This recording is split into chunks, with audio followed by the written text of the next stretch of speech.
Olá, bom final de tarde para você que está aqui no Destaque Rural Notícias. A partir de agora, a edição de hoje, quinta-feira, dia 5 de julho de 2018, do Destaque Rural Notícias, as informações do dia do agronegócio, da economia, a previsão do tempo para amanhã, sexta-feira, e também vamos trazer as cotações. A partir de agora, no ar, o Destaque Rural Notícias, seja bem-vindo. Destaque Rural Notícias. Patrocínio Bortolini Imóveis. A gente começa com as informações relacionadas ao comércio internacional de grãos. O índice de preços de alimentos da Organização das Nações Unidas para a Agricultura e Alimentação, a FAO, marcou 173,7 pontos no mês de junho. Esse dado é uma queda de 1,3% em relação ao registrado no mês de maio, representando a primeira queda na análise mensal desde o início de 2018. De acordo com a FAO, pesou sobre o desempenho do indicador a disputa comercial que ocorre no mercado internacional, em particular entre Estados Unidos e China. O índice de lácteos ficou em 213,2 pontos, com queda de 2 pontos em relação ao mês anterior, mas 2% ao verificado em maio do ano passado. O segmento de cereais, o índice ficou em 166,2 pontos em junho, recuou 3,7% ante maio, ou 6,4 pontos, mais alta de 8% na comparação anual. O indicador do açúcar registrou 177,4 pontos, subiu 1,2% comparado a maio. O índice de óleos vegetais apresentou retração de 3% ante maio para 146,1 pontos no mês de junho. E o indicador de carnes teve ligeira alta em junho ante maio, marcou 169,8 ponto, alta de 0,3%. O veterinário brasileiro Guilherme Costa foi reeleito para a presidência da Comissão Codex Alimentários. A comissão é responsável por definir padrões internacionais para a produção, controle, verificação e comercialização de alimentos. Esses padrões alimentares e textos relacionados têm por objetivo proteger a saúde dos consumidores e também garantir práticas justas no comércio de alimentos. De acordo com o comunicado do Ministério da Agricultura, a reeleição ocorreu por aclamação, procedimento adotado quando todos os países concordam com a escolha de um mesmo nome e nenhum outro membro lança candidato para concorrer pelo cargo. Essa decisão ocorreu na última terça-feira, quando aconteceu a 41ª sessão da entidade na sede da FAO, que é a Organização das Nações Unidas para a Alimentação e Agricultura, em Roma, na Itália. Agora vamos falar sobre questões políticas relacionadas ao agronegócio. Uma comissão da Câmara dos Deputados, que é responsável por verificar as causas do endividamento do setor agrícola, apresentou 5 projetos de lei com o objetivo de reduzir o impacto de dívidas de produtores rurais junto a bancos oficiais, comerciais e até fornecedores de insumos e cartórios. Segundo informações da agência Câmara Notícias, entre as propostas apresentadas está a que prevê desconto de até 40% para o pagamento de dívidas contratadas no âmbito do Programa Nacional de Fortalecimento da Agricultura Familiar, o PRONAF, até 31 de dezembro de 2017. A Lei 13.606/18 concede descontos apenas para dívidas contraídas até 2015, e aí abrangeria então também as dívidas até o final do ano passado. O relatório ainda recomenda aos produtores rurais que providenciem o parcelamento em até 60 vezes dos débitos inscritos na dívida ativa, caso não tenham como liquidá-los nos termos da Lei 13.340/16, que concede descontos de 60% a 95% do valor consolidado. Bom, todas essas propostas estão no relatório final, que foi aprovado na última quarta-feira. De acordo com o documento, 8,2% da dívida total dos produtores com o crédito rural, equivalente a 24,8 bilhões de reais de um total de 303,7 bilhões, estavam com pagamentos atrasados no final do ano passado, de acordo com dados do Banco Central. Produtores rurais não estão conseguindo escoar a safra da soja 2017-2018 armazenada para abrir espaço para a safrinha de milho que está sendo colhida em virtude do tabelamento do frete. É o que disse a AproSoja, que é a Associação dos Produtores de Soja e Milho do Paraná. Em nota divulgada nesta quinta-feira, a entidade diz que as cooperativas não têm frota própria de caminhões e também estão sofrendo para escoar a soja de seus silos para abrir espaço para o milho, segundo a safra, e também para realizar as entregas de fertilizantes que estão no porto de Paranaguá, que está abarrotado de fertilizantes, disse o presidente da associação, o Márcio Bonesi. Podem ocorrer atrasos no plantio da próxima safra de soja e, consequentemente, também atraso do milho safrinha. Conforme Bonesi, os custos do tabelamento ficaram para o agronegócio. O preço de produtos na lousa da cooperativa baixaram e todos os custos do agronegócio subiram, porque tudo do agronegócio, disse ele, depende do transporte rodoviário. Segundo ainda Bonesi, nas negociações com os líderes dos caminhoneiros, ainda a ameaça de paralisação sempre vem à tona e que o agronegócio já está parado sem escoar a safra, sem receber os fertilizantes e a população ficou com a alta de combustíveis e com toda a alta de alimentos e gás. Então está aí a informação, né, que veio da AproSoja, Associação dos Produtores de Soja e Milho do Paraná. E a relação de troca entre a proteína bovina e a de frango no atacado vem se estreitando desde abril, o que significa que a carne de boi ganhou competitividade comparada à ave. Segundo a análise da Scott Consultoria, esse desempenho é resultado da queda nos preços do boi casado, castrado, ante a valorização na carcaça de frango. Com a demanda aquém das expectativas do setor, o boi casado de animais castrados recuou 0,6% em junho em relação à média de maio de 2018 no atacado paulista. No mercado de frangos, a paralisação dos caminhoneiros prejudicou a produção e a menor oferta da carcaça disponível colaborou para a alta de 15,1% no mês de junho comparada com o mês anterior. Atualmente, a relação de troca entre a proteína bovina e a de frango está em 2,27%. O preço de 1 kg de boi casado no atacado, com 1 kg de boi, é possível adquirir 2,27 kg de carcaça de frango. Em maio, esse valor estava em 2,63, ou 13,68% maior. A Scott diz que isso quer dizer que a carne bovina ganhou competitividade frente à carne de frango no último mês. Em abril, a relação de troca estava ainda mais elevada, em 3,37%, ou 21,95% superior à registrada em maio. A queda deste patamar desde o quarto mês do ano sinaliza que a carne bovina tem se tornado gradativamente mais competitiva, segundo a consultoria. E o projeto de lei 31/2018, que proíbe o embarque de animais vivos nos portos do estado de São Paulo com a finalidade de abate para consumo, está na pauta para votação na Assembleia Legislativa de São Paulo, mas a Comissão de Assuntos Econômicos da Alesp, que abrange o segmento agropecuário, é contrária à votação sem que seja realizada uma audiência pública para debater o tema. Esse tema é conhecido como a PL dos bois. Esse projeto ele já voltou para a pauta depois de ter sido adiado por 2 vezes e ter um pedido de urgência concedido na noite de ontem por decisão do Colégio de Líderes. O presidente da comissão, o deputado estadual Itamar Borges, de São Paulo, do MDB, acredita que será necessário muito diálogo e também informações técnicas para esgotar o tema. Ele questiona a agilidade na tramitação do projeto, que começou em fevereiro e em junho foi colocado pela primeira vez na pauta de votações. Sobre a veracidade das informações, quando foi questionado, a assessoria de Feliciano afirma que todas as imagens e relatos apresentados pelo deputado foram fatos ocorridos no país. Em fevereiro, uma veterinária esteve no navio Nada, que saiu do Porto de Santos, e forneceu imagens que mostram as más condições em que os animais eram submetidos. Fotos que circularam por redes sociais não foram divulgadas pela equipe dele, segundo o deputado, e podem conter imagens de outros países, mas não fazem parte de uma campanha mundial. Esse texto do projeto de lei cita um fato ocorrido em Santos e outro no porto de Barcarena, em Pará, no ano de outubro de 2015. A justificativa apresentada pelo deputado é de que o projeto está visando aí a preservação da fauna e da flora, contenção do sofrimento animal e do comprometimento à saúde pública, que poderia ser prejudicada com o lançamento de dejetos ao mar. No contraponto, Borges afirma que o embarque de animais é uma atividade econômica regulamentada e autorizada pelo Ministério da Agricultura. Quer diversificar os seus investimentos com segurança e rentabilidade?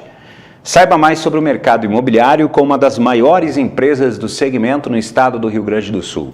Investimento seguro e descomplicado é na Bortolini Imóveis. Você pode acessar, inclusive, o site bortoliniimóveis.com.br. Também quero lembrar que você pode sempre participar do nosso programa Destaque Rural Notícias através do WhatsApp, no telefone 54991169140. 54991169140. Vamos agora acompanhar a participação, o comentário de Luiz Carlos Tejon Megido.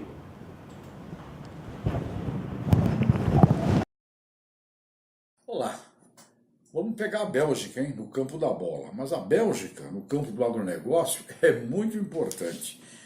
E mais, é ali que se decide restrições sanitárias, material genético, política de meio ambiente, é ali que está o centro do que faz a moda no mundo inteiro do agronegócio. Agora, uma coisa interessante para nós, para os nossos produtores rurais brasileiros. Eu estava vendo a proposta do plano de 2021 a 2027 do Programa Agrícola da União Europeia, o Programa Multianual de Financiamento. O dinheiro envolvido é de 365 bilhões de euros. E só para os produtores europeus, 265 bilhões de euros.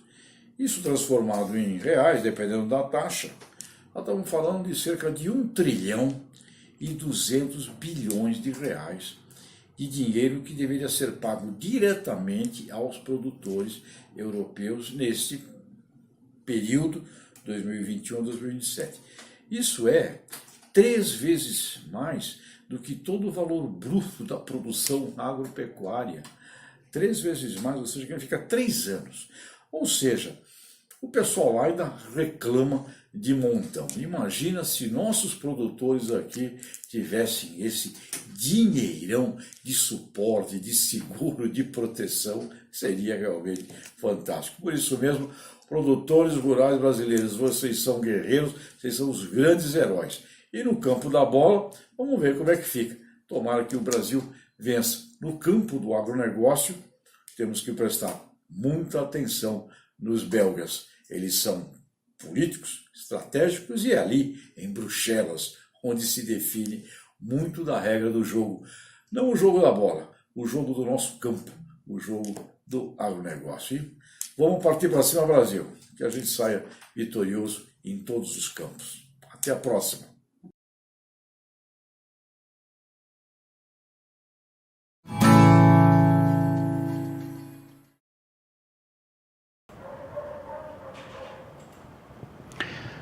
Vamos agora então às informações de economia. Eu começo falando que o diretor-geral da Agência Nacional do Petróleo, Gás Natural e Biocombustíveis, a ANP, Décio Oddoni, disse hoje que as áreas que o governo pretende oferecer no mega leilão do pré-sal em análise no Congresso devem demandar até 17 plataformas de produção com um investimento de 102 bilhões de dólares, ou cerca de 400 bilhões de reais. Ontem o governo conseguiu aprovar na Câmara dos Deputados um projeto de lei que garante as bases para o leilão previsto para o dia 29 de novembro. O texto, porém, ainda precisa passar pelo Senado. No leilão, o governo pretende oferecer os chamados excedentes da seção onerosa, reservas descobertas pela Petrobras, que excedem os 5 bilhões de barris que a empresa comprou no processo de capitalização da companhia em 2010. Estima-se que os excedentes possam chegar a 15 bilhões de barris. As projeções de encomendas feitas por Oddoni consideram que há 10 bilhões de barris nas áreas. Cada plataforma demanda cerca de 6 bilhões de dólares ou 23,6 bilhões de reais na cotação anual, incluindo os equipamentos submarinos para a produção. Segundo o diretor-geral da ANP, a instalação de 17 plataformas renderia 1 trilhão e 800 bilhões de reais em royalties e impostos durante o contrato, que vai ter duração de 40 anos. Os preços dos alimentos que compõem a cesta básica subiram no mês de junho em 15 das 20 capitais brasileiras pesquisadas pelo DIEESE, que é o Departamento Intersindical de Estatísticas e Estudos Socioeconômicos. Na aferição de maio, o custo da cesta também aumentou na maioria das capitais. As altas mais expressivas aconteceram em Cuiabá, 7,54% de alta, Recife, 5,82%, Curitiba, 3,84%, Belém, 3,83% e Porto Alegre, 3,45%. As reduções aconteceram em Campo Grande, 4,51%, Florianópolis, queda de 3,7%, Belo Horizonte, 0,32%, Goiânia, 0,23% e Rio de Janeiro, 0,10%. Temos também as informações sobre que a greve dos caminhoneiros derrubou os investimentos no país no mês de maio.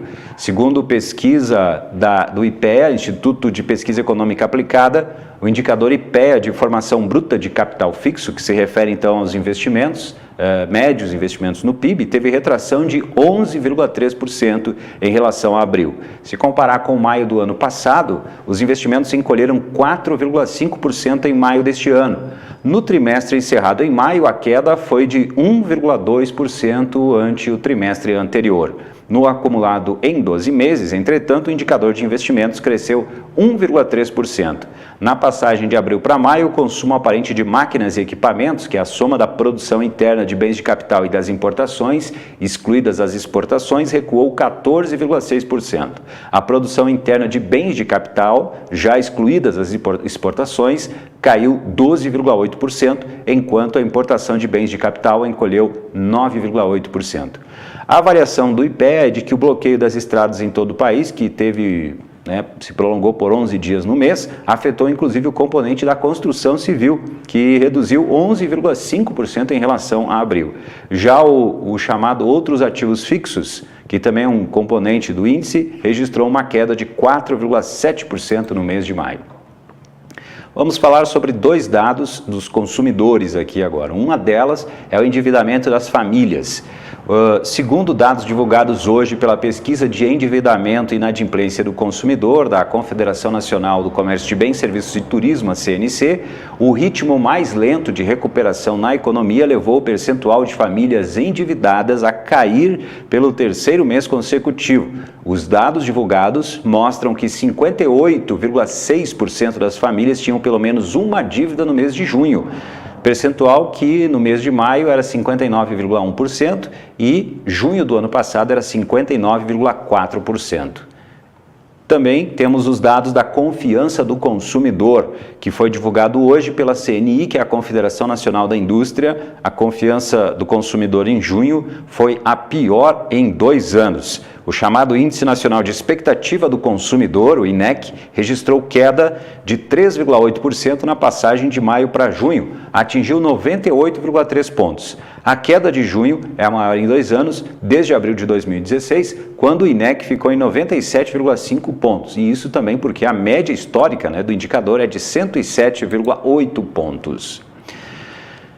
E a partir das 9 horas da manhã da próxima segunda-feira, dia 9, vai estar disponível para consulta o segundo lote de restituição do Imposto de Renda sobre Pessoa Física 2018. Esse lote também vai contemplar restituições residuais dos exercícios de 2008 a 2017. O crédito bancário para os contribuintes vai acontecer no dia 16 de julho, totalizando então o valor de 5 bilhões de reais. Vamos ver agora como é que ficou o índice Bovespa e também o dólar hoje, quinta-feira, dia 5 de julho. Hoje, depois de esboçar subir por 2 vezes, o Ibovespa se fixou no campo negativo na tarde desta quinta, se descolou das altas vistas em Wall Street e encerrou uma sequência de 5 ganhos consecutivos, segundo mostram os analistas do desempenho da Bolsa aí nesta quinta-feira. No exterior, a atenção para a ata do FONC, que é o Comitê de Política Monetária dos Estados Unidos, divulgado hoje também uma sinalização mista do mercado. Assim, o benchmark da Bolsa Brasileira fechou com perdas de 0,27%, fechou em 74.541 pontos. E o dólar teve alta de 0,55% hoje, fechou cotado a R$ 3,93, R$ 3,9344. Vamos agora à previsão do tempo.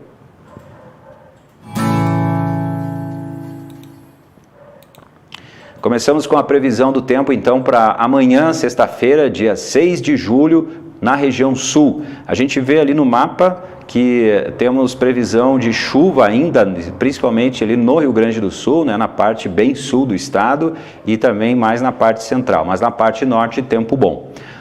Além disso, na parte norte da região sul, né, Santa Catarina, Paraná, também o tempo fica estável.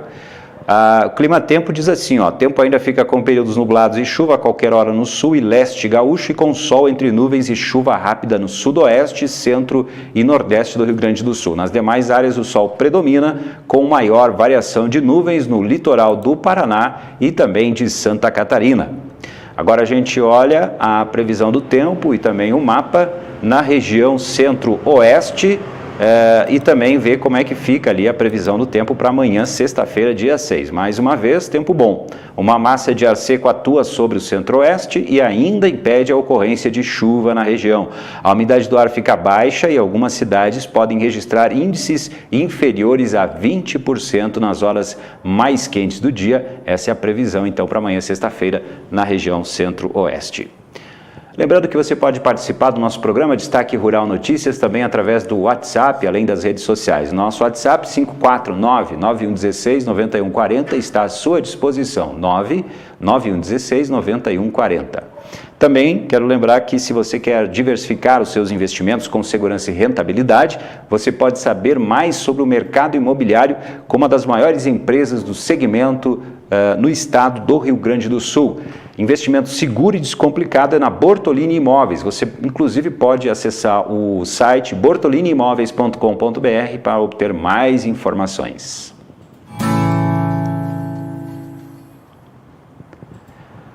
Hora das cotações, então aqui no Destaque Rural Notícias, vamos ver como é que ficou aí as cotações nessa quinta, dia 5 de julho. Começamos pelo farelo de soja. Em Ponta Grossa, a tonelada R$ 1.420 e em Paranaguá, R$ 1.450. A saca de soja em Passo Fundo, R$ 78,50. A saca de soja em Paranaguá, R$ 87,50. Em Rio Grande, R$ 86,50. Em Rondonópolis, R$ 73. Saca do milho em Passo Fundo, R$ 38,50. Em Ponta Grossa, R$ 36,00 e em Rondonópolis, R$ 25,00. O trigo em Santa Rosa, a tonelada, R$ 850,00. Em Dourados, R$ 1.030. Em Cascavel, R$ 1.000. O trigo em Carazinho, R$ 850,00 também ali a tonelada. O arroz em casca, em Pelotas, R$ 40,60. Em Cachoeira do Sul, R$ 40,95. Em Jaraguá, R$ 40,00. O feijão carioca em Ponta Grossa, R$ 90,00. E o feijão preto em Santa Maria e também em Lagoa Vermelha, R$ 120,00. O boi gordo em Barretos, arroba R$ 139,00. Em Tocantins também, arroba R$ 128,00. E o boi gordo no Rio Grande do Sul, o quilo R$ 5,00. O suíno vivo no interior do Rio Grande do Sul, R$ 3,00. A média no estado do suíno vivo no Rio Grande do Sul, R$ 2,80. E o frango vivo no Rio Grande do Sul, R$ 2,95. E em São Paulo, R$ 3,00. Ficamos assim por aqui com mais uma edição do Destaque Rural Notícias. Você sabe que todos os dias, de segunda a sexta-feira, ao vivo, a partir das 18 horas. E depois você pode acompanhar também nas redes sociais da Destaque Rural, também no canal do YouTube. Você pode obter mais informações sobre o agronegócio acessando também o site destaquerural.com.br. Voltamos amanhã a partir das 18 horas. Uma boa noite, muito obrigado pela sua audiência. Destaque Rural Notícias. Patrocínio Bortolini Imóveis.